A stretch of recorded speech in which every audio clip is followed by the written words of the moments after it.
Look at that, another Tele. It is like Tele season or something. I don't know what's up with it. Like the last 5 guitars I've been working on have all been Telecasters. This one is more modern, a 2016 thin line. Noiseless pickups. Has a 4-way. So this one's just here for a cleanup and sort of a refresh. Go over the setup, make sure everything's good, get some new strings on it, polish up everything, and send it back out the door. That'll be something for you to look at while you're waiting on that 78 Tele refret. Pretty crusty strings on here, and some crud all over the frets.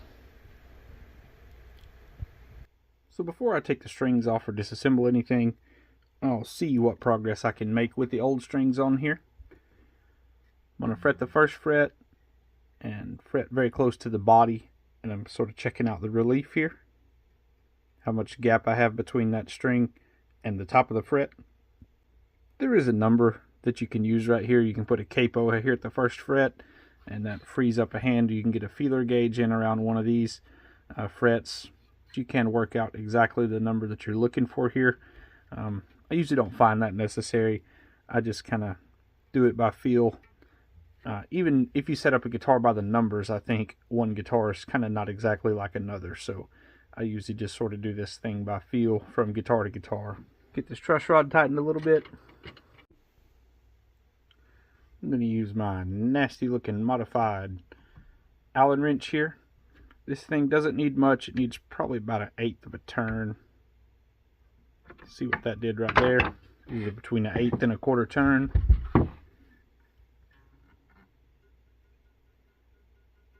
Not responding yet, so maybe it needs a little more.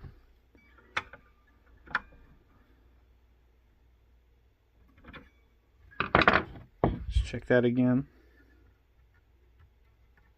It's much closer to what I'm looking for. Siding down the neck as well tells me I need just a tad more again. I think this truss rod was loose and not really acting on the neck. So I had to take up the slack and then give it 1/8 of a turn. Alright, we've got it almost straight.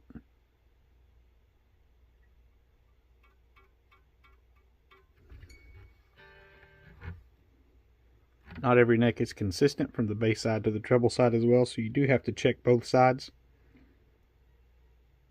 This neck is pretty consistent. Give her a little test ride.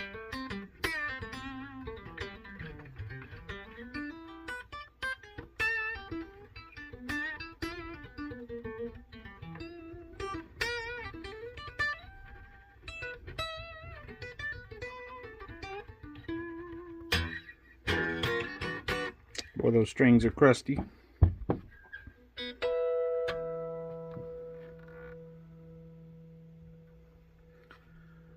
See where the action's sitting.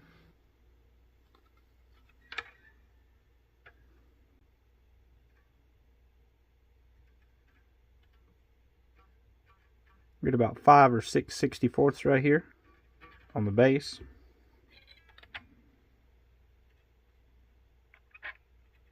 And 4.5 to 5 on the treble. We do have individual saddles, and they vary a little bit. So I think overall I'm just going to drop these down just a tad and then even them out as well.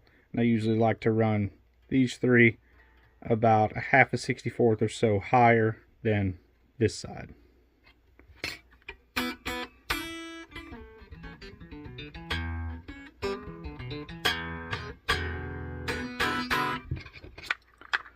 Bought this a long time ago when it was about half the price that Stu Mac is asking for these now, but I don't really regret it. This has been a really good purchase. I use this thing all the time. Little Stu Mac guitar. I forget what they call this thing, but it's got all kinds of guitar related items in here. A lot of these work for Floyd Rose nuts, American Fender, all kind of stuff. that's useful in here.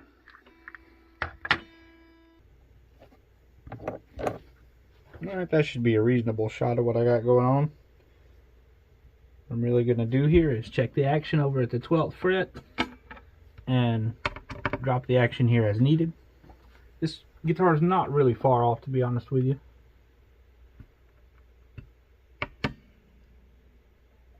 Just sort of in for a refresh.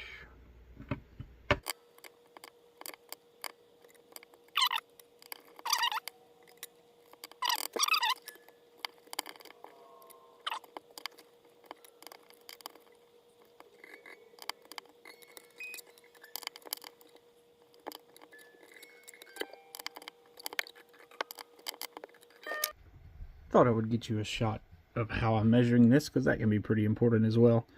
I use this little StewMac gauge, but there are many options for sourcing this. You can get super cheap ones on Amazon. They'll just call that a string action gauge. So I put this on the 12th fret, and I like to sort of manipulate the string because it moves it a little bit. And I'm sitting at around 5/64 on this side. Now this E has a little bit wider rotation pattern, so I tend to run it a little bit higher than the other strings. And what I'm doing is pressing down, and I'm looking from the bottom of the string to the top of the fret what my action height is. And sometimes, depending on how you're touching here, you can alter it, or if you're at an angle, so you got to try to be sort of straight up. And then I move the string a bit to sort of make it settle where it actually lives most of the time. So yeah, I'm sitting about 5/64 here. These are around 4 to maybe just over 4 for the A and the D string. About the same for the G, and then closer to 4 on the E and the B. Overall, with that truss rod adjustment and with the action adjustment, this guitar already plays really good.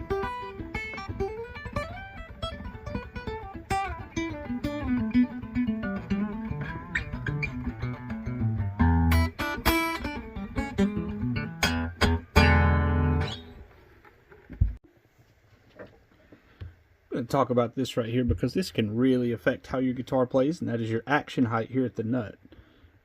The way that I like to measure this is to press here between the 2nd and 3rd fret, and what I'm trying to do is make 100% contact right here with this fret, and that gives me kind of the bottom of this slot to the top of this fret, and I look at the gap right here at the 1st fret. In this case, this guitar is very close on all 6 of them, and I don't really need to adjust this nut at all. But the manufacturers don't want any buzz when you hit an open string coming out of the factory, so almost all factories leave this a little bit high, and for a player it almost always needs adjusted. So this here is my set of those nut files.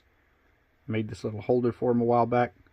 It's just gauged files that vary in thickness from this 10 right here up all the way to this 50. You can get even bigger for bass strings as well. There are a lot of cheaper options out there than this. I just ordered these from StewMac like over 10 years ago, and I just still have them. What you would do is choose the appropriate size file for your string. You would pull your string out of the nut slot. Then you take your gauge file, you angle it backwards because you want the string to ring from the very front edge of the nut. You would angle it backwards, and you would take out the material that you need to take out. Then you would retake that same measurement, pressing down between the 2nd and 3rd fret and rechecking the gap here at the 1st fret. This is another situation where there is a number, like if you take feeler gauges and you put it in here, but I just sort of eyeball this kind of thing. Just to show you what you would do, you would take feeler gauges, press here where I was showing you before, and like here's a 6,000 feeler gauge. When I put that in there, I'm barely moving that E string. And I take the 5,000th pretty much sliding in there but not moving this string. I find this to be sort of inaccurate. It's too easy to twist. It's too easy to get a false reading there with that method. And I sort of know what this gap should be from experience of doing a lot of them. So it's not a thing that I really do by the numbers either. The numbers help get you to a ballpark point, but like I say, I really don't feel like every guitar is the same one to the next. They all seem to act just a little bit differently, and I treat them accordingly. Thought it would be worth pointing out, I've done all these sort of preliminary adjustments on this guitar with the old really bad set of strings on it. Next thing I need to do is intonation as far as setup goes, but old strings will throw intonation out. So the next thing I'm going to do is take these old strings off and get the guitar cleaned up.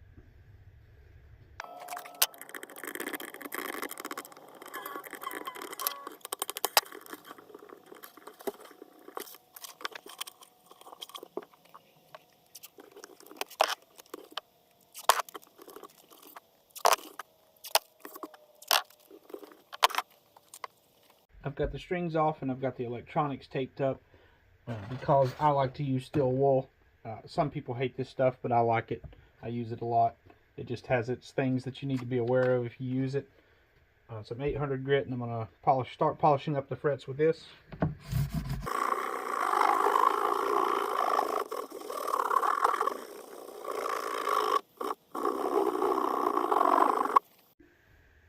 going to switch over to the steel wool now.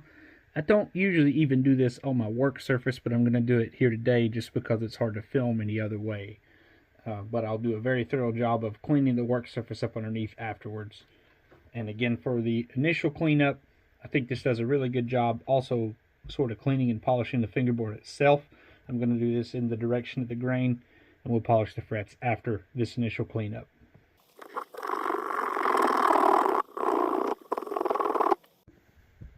And here is why I always tape up electronics.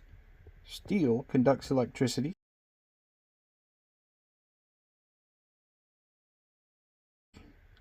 If these little steel shavings here get in between your pickup windings, they will short out your pickup. It can cause all kind of other issues as well inside something like a potentiometer. It's just something to be mindful of with steel wool. That's the reason I tape up these electronics. Those little steel shavings as well can ignite between the positive and negative of something like a 9-volt battery. So you have to be mindful of that when you're disposing of that dust also.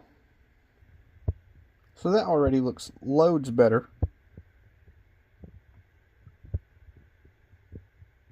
And you could leave it at that, but I'm going to take it another few steps.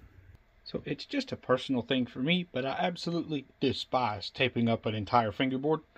I just feel like it's a waste of material and a waste of time. And what I'll usually do is take 2 strips of tape and put it on each side of the fret. And as I polish these frets up, I'm just going to move them along and use the same 2 pieces of tape along the entire fingerboard. So I've already had 800 grit and steel wool on here. I'm going to bump this up to about a 1200 grit, and I like to do my final polish in this direction. In particular, if you're going to be doing something like bending strings like this, I just feel like the final polish in this direction is much better.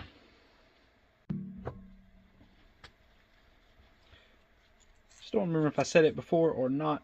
This will be 1200 grit, steel wool in this direction, and then I'll finish up with some polishing compound.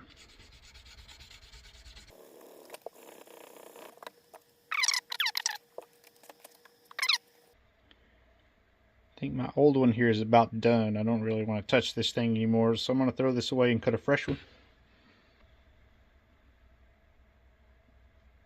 I like this Meguiar's metal finishing polish. Works pretty good for this. It stinks. It definitely stinks, but it also definitely polishes frets up. You can use a Dremel. I find it's unnecessary though, really. It's a little bit faster, but I don't feel like breaking it out today. And as I said, this stuff stinks, and the Dremel throws it everywhere. So I'm just going to do this by hand today. I don't feel like cleaning all that little pieces that the Dremel throws everywhere off my bench again. And it usually gets all over my shirt, and I have to change my shirt. No fun. Just going to do it by hand today.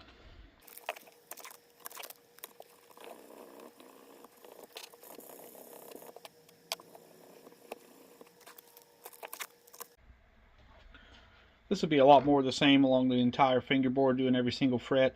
I'm not going to bore you with that. I'm going to put an audiobook on to make the time go a little faster, and I'll bring you back when I'm done. Alright, frets polished, mission accomplished. Time for some fingerboard oil.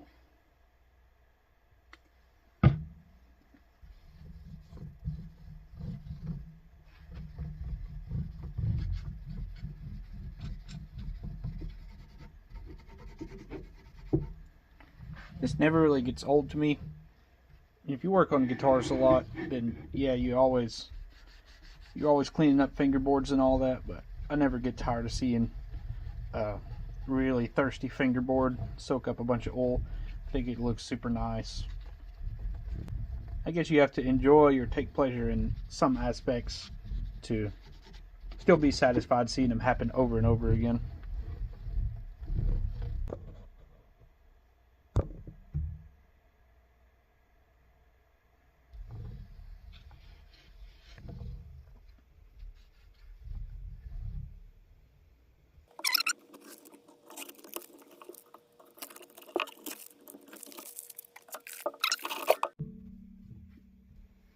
Some preservation polish, just for a general polish of the rest of the instrument.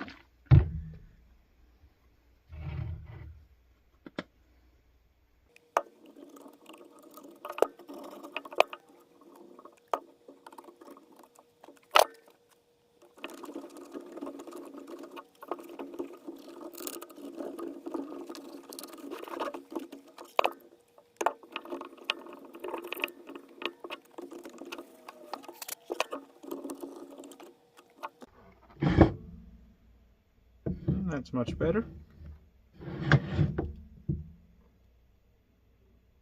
That's much better overall.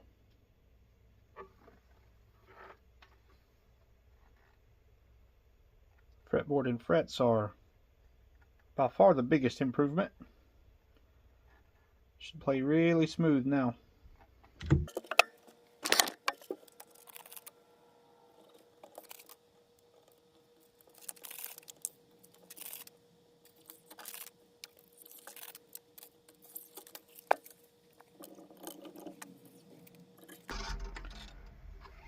These are locking keys, so what I'll do is pull most of the slack out and tighten up the locking mechanism in the back.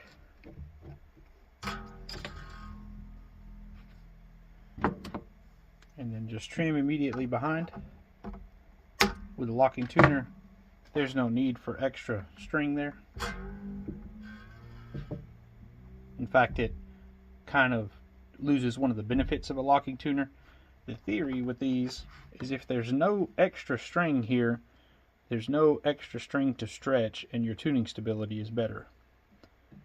So ideally with a locking tuner, you don't even have a complete loop of string around the tuning peg.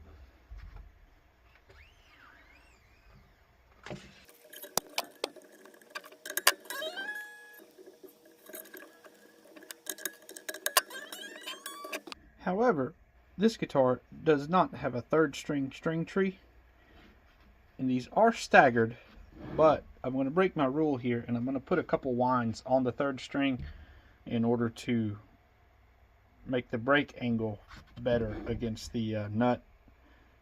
What I want is for that third string to be angled as downward as possible to give good contact here at the nut and put enough force here at the nut.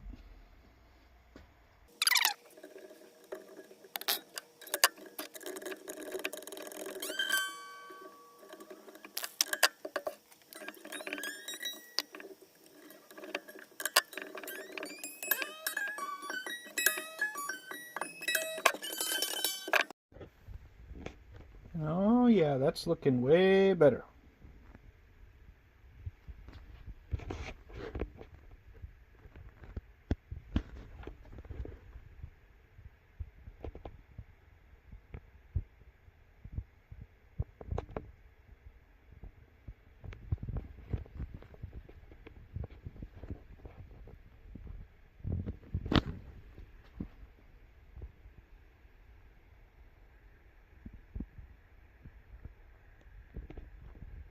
the last thing I need to do to finish out the setup is adjust the intonation here at the saddles.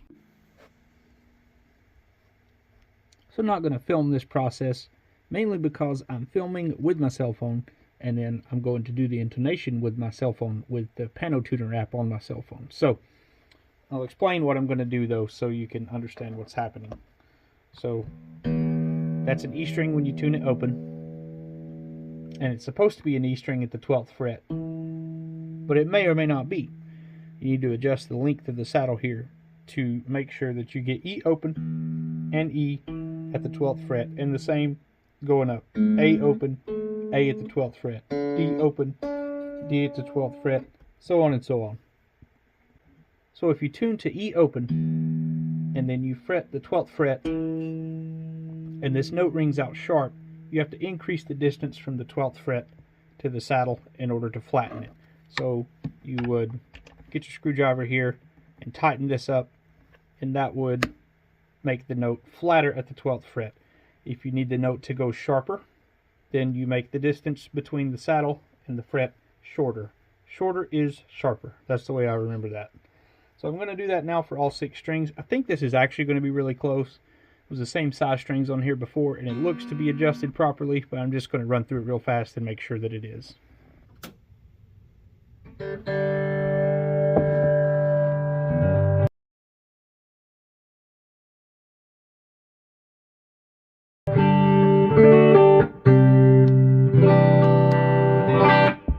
it looks like we got bridge position right here.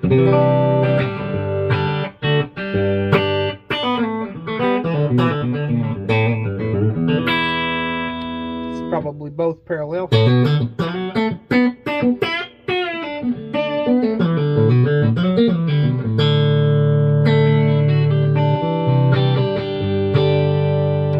Neck pickup.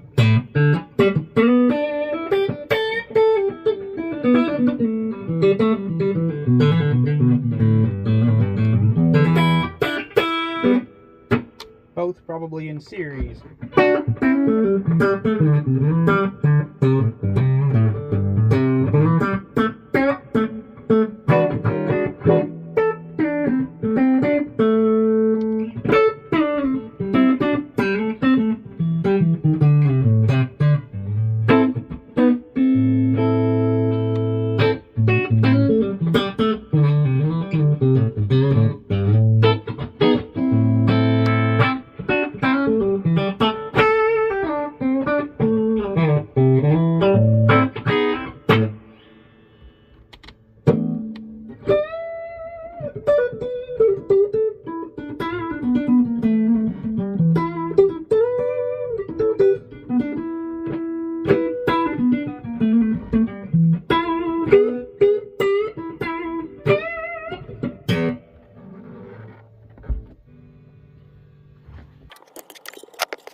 Really nice looking guitar in my opinion. Thought it came out really good. My friend Buster's going to be real happy to get this back. I think he's going to really like the guitar. I appreciate everyone taking the time to watch. The algorithm really likes it when you guys hit the like button, and when you subscribe, and when you comment. So if you want to see more content like this, go ahead and subscribe. Thanks again for taking your time to watch the video.